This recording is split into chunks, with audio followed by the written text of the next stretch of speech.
Good morning students. ਅੱਜ ਆਪਾਂ ਪੜਾਂਗੇ ਸਾਹਿਤਿਕ ਕਿਰਨਾਂ ਭਾਗ ਪਹਿਲਾ ਵਿੱਚ ਦਰਜ ਪਾਠ ਗੱਪਬਾਜ਼, ਜੋ ਕਿ ਪਿਆਰਾ ਸਿੰਘ ਦਾਤਾ ਦੁਆਰਾ ਲਿਖਿਆ ਗਿਆ ਹੈ। ਇਹ ਜਿਹੜਾ ਪਾਠ ਹੈ ਇੱਕ ਵਿਅੰਗ ਨਾਲ ਭਰਪੂਰ ਪਾਠ ਹੈ। ਪਾਠ ਪੜ੍ਹਨ ਤੋਂ ਪਹਿਲਾਂ ਆਪਾਂ ਸਭ ਤੋਂ ਪਹਿਲਾਂ ਜੋ ਲੇਖਕ ਹੈ ਉਸ ਦੀ ਸ਼ਖਸੀਅਤ ਅਤੇ ਰਚਨਾ ਬਾਰੇ ਪੜਾਂਗੇ। ਜੋ ਲੇਖਕ ਹੈ ਉਸ ਦਾ ਜਨਮ ਪਿੰਡ ਦਾਤਾ ਭੱਜ, ਜ਼ਿਲ੍ਹਾ ਰਾਵਲਪਿੰਡੀ, ਪਾਕਿਸਤਾਨ ਵਿਖੇ 15 ਜੁਲਾਈ 1910 ਈਸਵੀ ਵਿੱਚ ਹੋਇਆ। ਆਪ ਦੇ ਪਿਤਾ ਜੀ ਦਾ ਨਾਮ ਰਾਮ ਸਿੰਘ ਅਤੇ ਮਾਤਾ ਦਾ ਨਾਮ ਆਤਮ ਕੌਰ ਸੀ। ਪਿਆਰਾ ਸਿੰਘ ਦਾਤਾ ਦਾ ਵਿਅੰਗ ਜਿੱਥੇ ਲੋਕਾਂ ਨੂੰ ਹੱਸਣ ਲਈ ਮਜਬੂਰ ਕਰਨਾ ਹੈ, ਉੱਥੇ ਸਮਾਜ ਦੀ ਸੱਚੀ ਤਸਵੀਰ ਖਿੱਚ ਕੇ ਸੋਚਣ ਲਈ ਵੀ ਮਜਬੂਰ ਕਰਦਾ ਹੈ। ਉਹਨਾਂ ਨੂੰ ਹਾਸ ਵਿਅੰਗ ਦਾ ਬਾਦਸ਼ਾਹ ਵੀ ਕਹਿੰਦੇ ਹਨ। ਉਹਨਾਂ ਨੇ ਨਵਾਂ ਸਾਹਿਤ ਅਤੇ ਸਫਲਤਾ ਰਸਾਲਿਆਂ ਦਾ ਸੰਪਾਦਨ ਕਰਨ ਦੇ ਨਾਲ ਨਾਲ ਹੋਰ ਵੀ ਅਨੇਕਾਂ ਪੁਸਤਕਾਂ ਦਾ ਸੰਪਾਦਨ ਕੀਤਾ।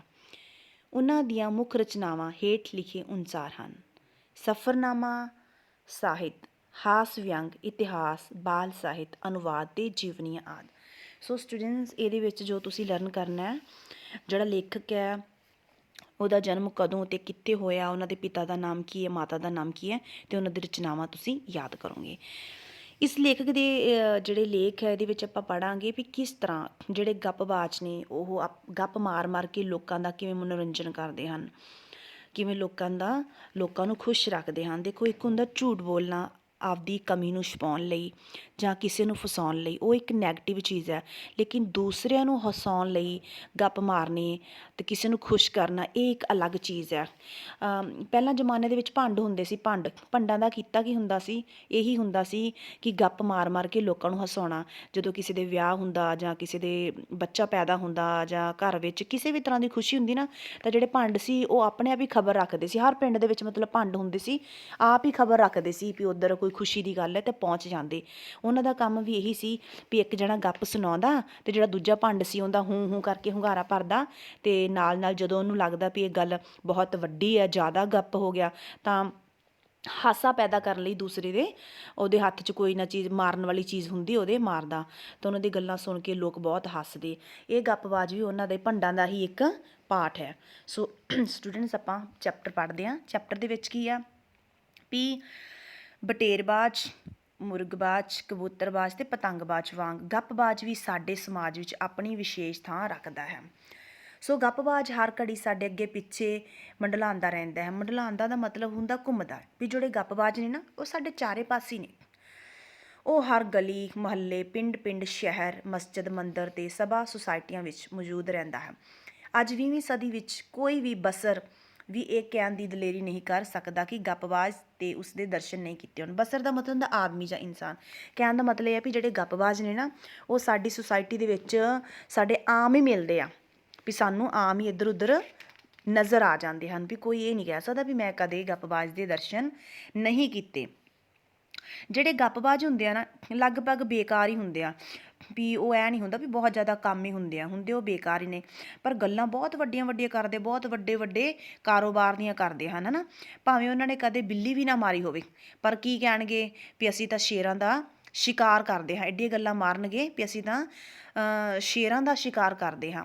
ਜ਼ਮੀਨ ਆਸਮਾਨ ਦੇ ਕਲਾਵੇ ਮਿਲਾਉਣ ਵਿੱਚ ਉਹ ਸ਼ੇਖ ਚੀਲ ਦਾ ਬਾਪ ਹੈ। ਹੁਣ ਜਿਹੜਾ ਸ਼ੇਖ ਚਿਲੀ ਹੈ ਨਾ, ਸ਼ੇਖ ਚਿਲੀ ਕਿਹਨੂੰ ਕਿਹਾ ਜਾਂਦਾ? ਜਿਹੜੇ ਗੱਪ ਮਾਰਨ ਵਾਲੇ ਹੁੰਦੇ ਆ ਨਾ, ਉਹਨਾਂ ਨੂੰ ਸ਼ੇਖ ਚਿਲੀ ਕਿਹਾ ਜਾਂਦਾ। ਗੱਲ ਗੱਲ ਵਿੱਚ ਉਹ ਬੜੀਆਂ ਵੱਡੀਆਂ ਵੱਡੀਆਂ ਹਸਤੀਆਂ ਦੇ ਹਵਾਲੇ ਦੇਣਗੇ, ਮਤਲਬ ਉਦਾਹਰਨਾਂ ਦੇਣਗੇ ਵੱਡੀਆਂ ਵੱਡੀਆਂ ਹਸਤੀਆਂ ਦੇ। ਅਤੇ ਆਪ ਤਾਂ ਭਾਵੇਂ ਨਾ ਉਹ ਕਿ ਪਿੰਡ ਤੋਂ ਬਾਹਰ ਨਾ ਗਏ ਹੋਣ, ਪਰ ਕਹਿਣਗੇ ਵੀ ਅਸੀਂ ਤਾਂ ਅਮਰੀਕਾ, ਜਰਮਨੀ, ਰੂਸ, ਬਹੁਤ ਵੱਡੇ ਵੱਡੇ ਮਤਲਬ ਕਿ ਦੇਸ਼ਾਂ ਦੀ ਕੀ ਕੀਤੀ ਹੋਈ ਹੈ, ਸੈਰ ਕੀਤੀ ਹੋਈ ਹੈ। ਅਤੇ ਉਹ ਕਹਿਣਗੇ ਵੀ ਅਸੀਂ ਵੱਡੇ ਵੱਡੇ ਜਿਹੜੇ ਦੇਸ਼ਾਂ ਦੇ ਲੀਡਰ ਨੇ ਨਾ, ਉਹ ਸਾਡੇ ਤੋਂ ਸਲਾਹ ਲੈ ਕੇ ਕੰਮ ਕਰਦੇ ਆ। ਉਹ ਐਡੀਆਂ ਐਡੀਆਂ ਉਹ ਕੀ ਕਰਨਗੇ, ਗੱਪਾਂ ਮਾਰਨਗੇ। ਗੱਪ ਮਾਰਦੇ ਹੋਏ ਕਹਿਣਗੇ ਵੀ ਜਿਹੜਾ ਰਾਸ਼ਟਰਪਤੀ ਹੈ ਨਾ, ਉਹਨਾਂ ਦੇ ਨਾਲ ਅਸੀਂ ਚਾਹ ਪੀਤੀ ਹੋਈ ਆ, ਅਤੇ ਬਿਨਾਂ ਸਾਡੇ ਸਲਾਹ ਲਏ ਉਹ ਕੰਮ ਹੀ ਨਹੀਂ ਕਰਦਾ।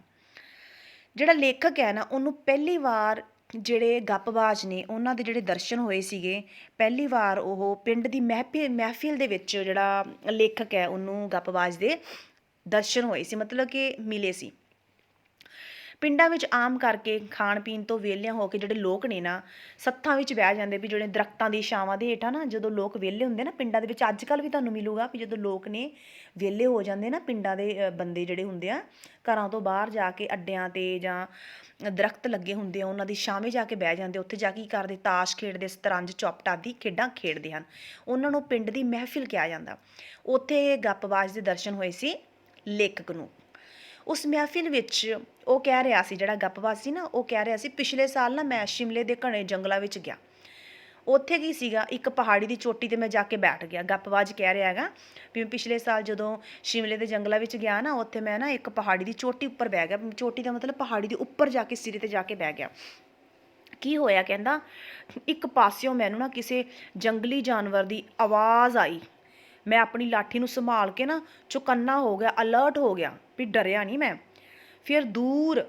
ਨੀਝ ਲਾ ਕੇ ਬੜੇ ਧਿਆਨ ਨਾਲ ਮੈਂ ਜਦੋਂ ਦੇਖਿਆ ਨਾ ਤਾਂ ਮੈਨੂੰ ਕੀ ਦਿਖਦਾ ਕਿ ਇੱਕ ਜੰਗਲੀ ਸ਼ੇਰ ਤੇ ਸ਼ੇਰਨੀ ਦੋਨਾਂ ਦਾ ਜਿਹੜਾ ਜੋੜਾ ਹੈ ਨਾ ਉਹ ਪਹਿਲਾਂ ਪਾਉਂਦਾ ਨੱਚਦਾ ਟੱਪਦਾ ਆ ਰਿਹਾ ਸਰੀਰ ਉਹਨਾਂ ਦੇ ਇੰਨੇ ਮਜ਼ਬੂਤ ਤੇ ਕੱਦ ਦੇ ਇੰਨੇ ਉੱਚੇ ਕਿ ਦੂਰੋਂ ਕੀ ਲੱਗ ਰਿਹਾ ਸੀ ਵੀ ਹਾਥੀ ਆ ਰਿਹਾ ਉਹ ਮੇਰੇ ਨੇੜੇ ਆ ਕੇ ਖੜ ਗਏ ਪਰ ਮੈਂ ਬਿਲਕੁਲ ਵੀ ਨਾ ਡਰਿਆ ਨਹੀਂ ਮੈਂ ਬਿਲਕੁਲ ਵੀ ਘਬਰਾਇਆ ਨਹੀਂ ਜਦੋਂ ਮੇਰੇ ਕੋਲ ਆ ਕੇ ਖੜ ਗਏ ਨਾ ਤਾਂ ਮੈਂ ਬਿਲਕੁਲ ਡਰਿਆ ਨਹੀਂ ਮੈਨੂੰ ਵੇਖਦਿਆਂ ਸਾਰ ਨਾ ਉਹਨਾਂ ਮੇਰੇ ਉੱਤੇ ਕੀ ਕੀਤਾ ਹਮਲਾ ਬੋਲਤਾ ਮੈਂ ਇੱਕ ਵੱਡੇ ਸਾਰੇ ਦਰਖਤ ਦੇ ਪਿੱਛੇ ਪੋਜੀਸ਼ਨ ਸੰਭਾਲ ਲਈ 2 ਗਜ ਲੰਬੀ ਡਾਂਗ ਮੇਰੇ ਹੱਥ ਵਿੱਚ ਸੀ ਜਿਉਂ ਹੀ ਸੂਤ ਕੇ ਮਾਰੀ ਵੀ ਜਦੋਂ ਹੀ ਸੂਤ ਕੇ ਮੈਂ ਉਹਨਾਂ 'ਤੇ ਮਾਰੀ ਨਾ ਕਿ ਪਹਿਲੀ ਵਾਰ ਨਾਲ ਹੀ ਜਿਹੜਾ ਸ਼ੇਰ ਸੀ ਨਾ ਉਹ ਦੂਰ ਜਾ ਕੇ ਡਿੱਗ ਪਿਆ ਅਤੇ ਆਪਣੇ ਪ੍ਰੀਤਮ ਦੀ ਇਹ ਗੱਤ ਵੇਖ ਕੇ ਸ਼ੇਰਨੀ ਨੂੰ ਗੁੱਸਾ ਆ ਗਿਆ ਅਤੇ ਗੁੱਸੇ ਦੇ ਵਿੱਚ ਉਹ ਅੱਗੇ ਵਧੀ ਪਰ ਉਸ ਨੂੰ ਵੀ ਮੈਂ ਇੱਕੋ ਵਾਰ ਦੇ ਨਾਲ ਹੀ ਥਾਂ 'ਤੇ ਟਿਕਾਤਾ ਵੀ ਥਾਂ 'ਤੇ ਹੀ ਮਾਰਤਾ ਬਸ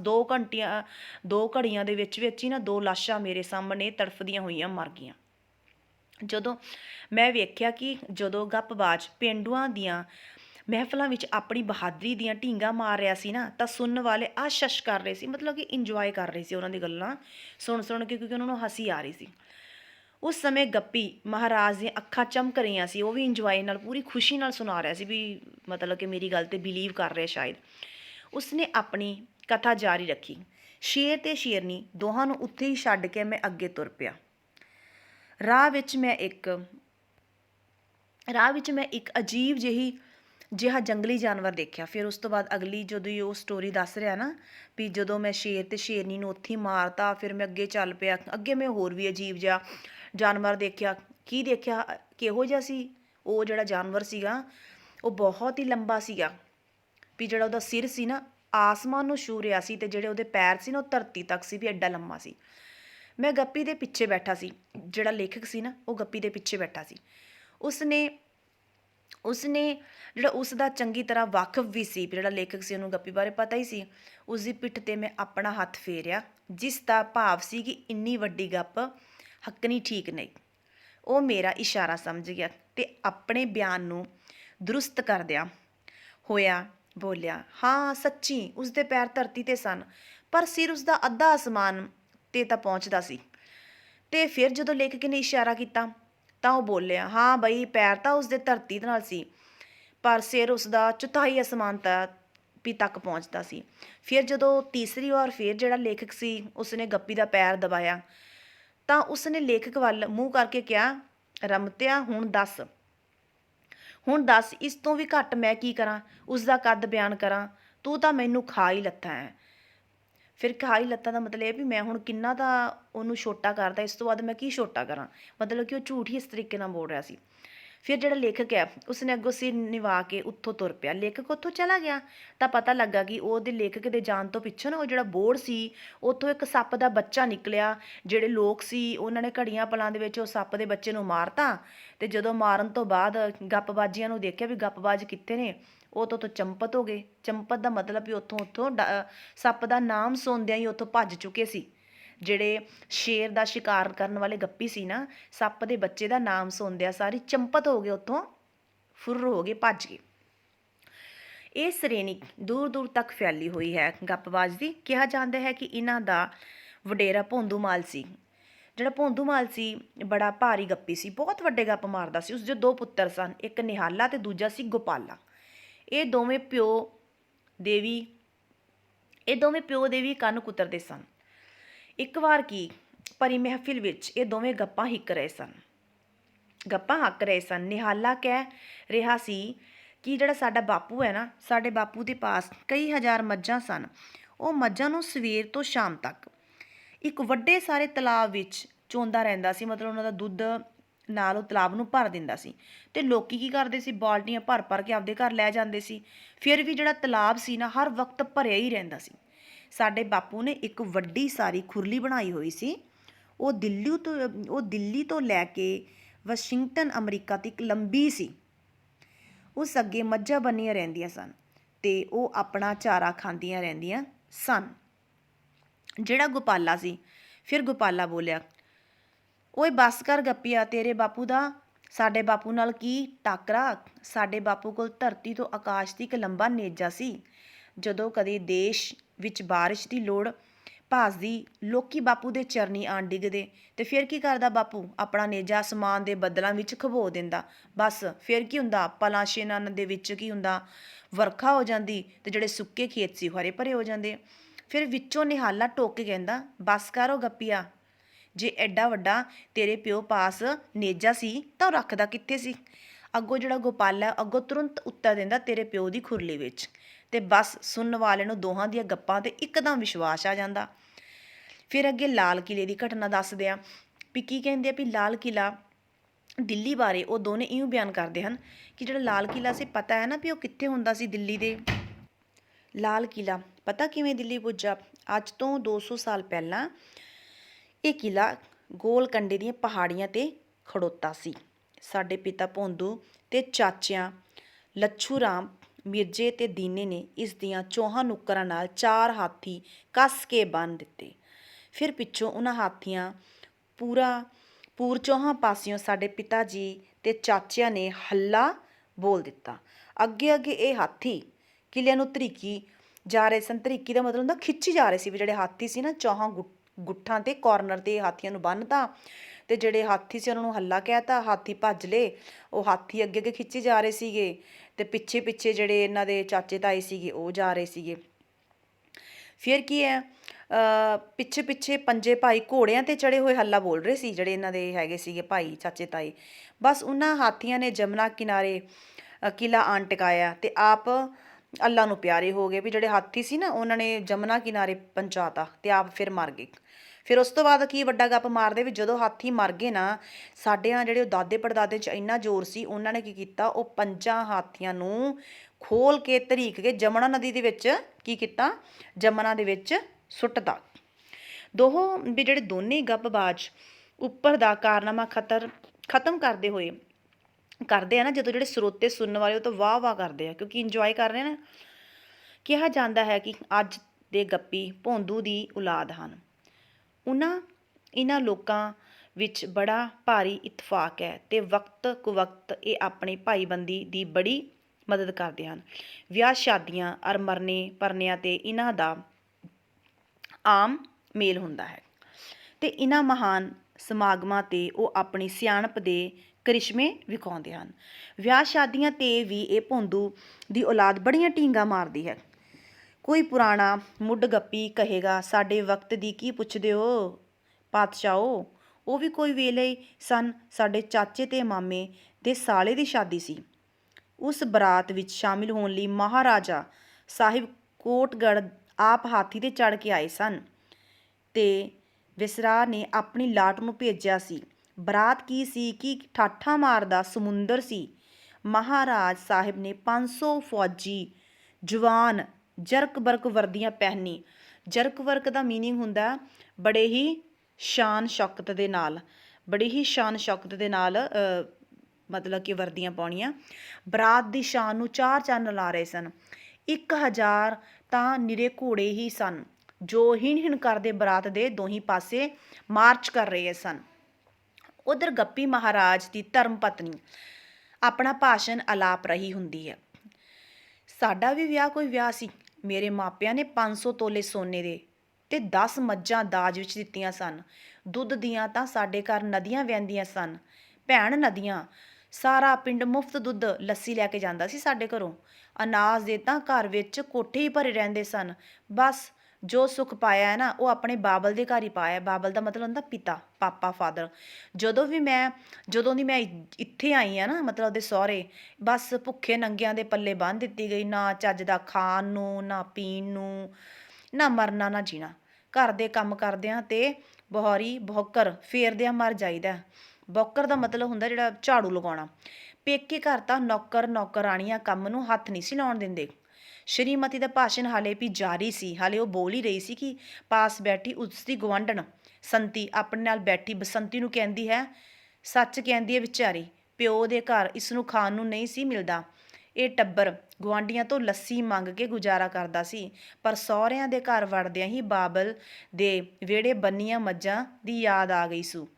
ਅੱਲਾ ਬਚਾਵੇ ਇਸ ਕੌਮ ਤੋਂ, ਜਿੰਨਾ ਬਚਿਆ ਜਾਵੇ ਉਨਾ ਹੀ ਥੋੜ੍ਹਾ ਹੈ। ਪਰ ਇਹ ਸਿਰਫ ਰਮਤੇ ਦੀ ਰਾਏ ਹੈ। ਫੁੰਮਣ ਸਿੰਘ ਦਾ ਖਿਆਲ ਹੈ ਕਿ ਇਹਨਾਂ ਲੋਕਾਂ ਨੂੰ ਸਦਾ ਆਪਣੇ ਸੱਜੇ ਖੱਬੇ ਮੰਡਲਾਉਂਦੇ ਰਹਿਣ ਦਿਓ। ਇਹ ਬੰਦੇ ਤਾਂ ਦਿਲ ਪਰਚਾਵੇ ਲਈ ਹੁੰਦੇ ਹਨ ਅਤੇ ਚਿੰਤਾ ਗਮ ਦਾ ਨਿਰਾਸਤਾ ਆਪਣੇ ਨੇੜੇ ਨਹੀਂ ਆਉਣ ਦਿੰਦੀ।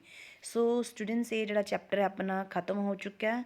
ਇਹਦੇ ਵਿੱਚ ਦੱਸਿਆ ਗਿਆ ਸੀਗਾ ਵੀ ਕਿਸ ਤਰੀਕੇ ਨਾਲ ਜਿਹੜੇ ਗੱਪਬਾਜ਼ ਨੇ ਸਾਡਾ ਇੰਜੋਇਮੈਂਟ ਕਰਦੇ ਹਨ। ਸਾਨੂੰ ਇਹਨਾਂ ਦੀਆਂ ਗੱਲਾਂ ਵਿੱਚ ਨਹੀਂ ਆਉਣਾ ਚਾਹੀਦਾ, ਸਿਰਫ ਸਾਨੂੰ ਇੰਜੋਏ ਕਰਨਾ ਚਾਹੀਦਾ। ਆਪਣੇ ਅਗਰ ਆਸੇ ਪਾਸੇ ਚਾਰੇ ਪਾਸੇ ਇੱਦਾਂ ਦੇ ਗੱਪੀ ਹੈਗੇ ਤਾਂ ਉਹਨਾਂ ਦੀ ਗੱਲਾਂ ਸੁਣਨੀਆਂ ਚਾਹੀਦੀਆਂ।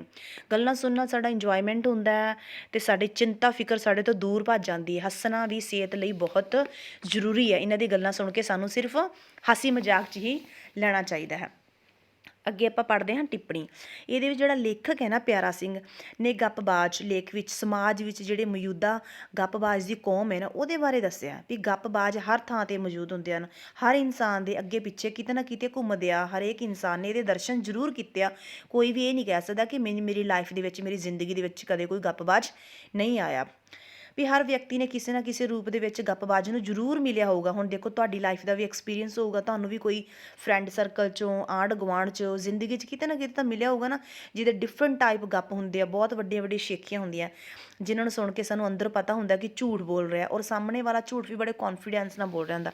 ਤਾਂ ਉਸ ਟਾਈਮ ਆਪਾਂ ਵੀ ਤਾਂ ਇੰਜੋਏ ਕਰ ਰਹੇ ਹੁੰਦੇ ਨਾ। ਗੱਪਬਾਜ਼ ਦੀ ਇਹ ਖਾਸੀਅਤ ਹੁੰਦੀ ਹੈ ਕਿ ਉਹ ਵੱਡੀਆਂ ਢੀਂਗਾਂ ਮਾਰਦਾ ਹੈ, ਪਰ ਸੱਚਾਈ ਤੋਂ ਕੋਹਾਂ ਦੂਰ ਹੁੰਦੀਆਂ ਹਨ।